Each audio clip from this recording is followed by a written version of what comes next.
சிருஷ்டித்திருக்கிறீரே ஆண்டவரேன்னு சொல்லி, அது மாதிரி தேவனுடைய சிருஷ்டிப்பை பார்த்து மகளன்னு நம்ம துதிக்கணும். சரி, இந்த நாள்ல ஆண்டவர் நமக்கு என்ன வார்த்தை வைத்திருக்கிறான்னு சொன்னா, 2 கொரிந்தியர் 3:17 கர்த்தரே ஆவியானவர், கர்த்தருடைய ஆவி எங்கேயோ அங்கே விடுதலையும் உண்டு. அதாவது சில காரியத்துல விடுதலை இல்லாமல் நீங்கள் தவித்து கொண்டிருக்கிறீங்க. இந்த பாவத்தை விட முடியல, ரகசிய இந்த பாவம் என்ன தொடர்ந்துகிட்டே இருக்குது, இது வெளியே சொல்றதுக்கும் பயம், விடவும் முடியல, இது வேண்டான்னு நினைக்கிறேன், ஆனா தொடர்ந்துகிட்டே இருக்குது, ஒரு விடுதலை வேணுமே. பயம், உள்ளத்தின் ஆழத்துக்குள்ள ஒரு பயம் துரத்திக்கிட்டே இருக்குது, தூங்க முடியல நிம்மதியா. நான் பகலெல்லாம் மற்றவங்களோட சேர்ந்து இருக்கும் போது தெரியல, தனியா இருக்கும்போது பயம் அப்படியே வாட்டுது, பயத்தின் வேதனை.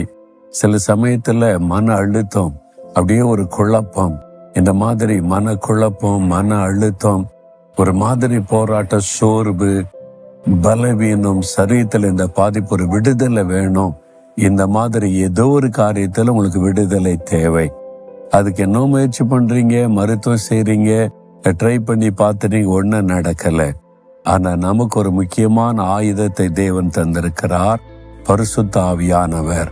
அவர் நம்ம மீது இறங்கி வந்துட்டா விடுதலை உண்டாக்கி விடும். ஆவியானவர் எங்க விடுதலை. அது என்ன ஆவியானவர்னா, கர்த்தரே ஆவியானவர். தி லார்ட் இஸ் த ஸ்பிரிட். கர்த்தர், தேவன் என்கிறவர், கடவுள் என்கிறவர் ஆவியாய் இருக்கிறார். அவரை பார்க்க முடியாது, அவருடைய சத்தத்தை கேட்க முடியும். அவர் ரொம்ப பிரகாசமானவர். ஆனால் அவர் பரிசுத்த ஆவியானவராக வந்து நமக்குள்ளே வாசம் பண்ணுகிறார். அப்ப ஆண்டவரிடத்துல அந்த பரிசுத்த ஆவியினால் என்னை நிரப்பும், என்னை ஆட்கொள்ளும் என்று தாகத்தோடு கேட்கும்போது தேவன் தம்முடைய ஆவியை நமக்குள் அனுப்பி ஒரு விடுதலையின் வாழ்க்கையை தருகிறார். எல்லாவற்றிலும் விடுதலை. எந்த ஒரு காரியத்துக்கு அடிமைப்பட்டிருந்தாலும் உன்னுடைய சமாதான, சந்தோஷம் எல்லாமே பாதிக்கப்பட்டு விடும்.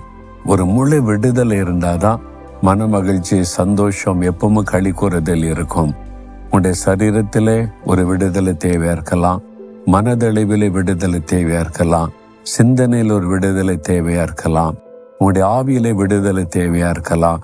எந்த காரியத்தில் உங்களுக்கு விடுதலை தேவை, இப்போ அந்த பரிசுத்த ஆவியானவர் என் மேல இறங்கணும்னு நீங்க ஜெபிக்கும் போது தேவன் தம்முடைய ஆவியை உங்களுக்குள்ள அனுப்புவார்.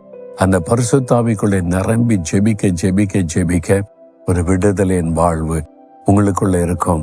அனுதினம் அந்த பரிசுத்தாவில நிரம்பி நாம ஜெபிக்கணும். எப்போது அந்த ஆவியானவர் நமக்குள்ளே பரிபூரணமாய் கிரியை செய்வதை நம்ம உணரணும்.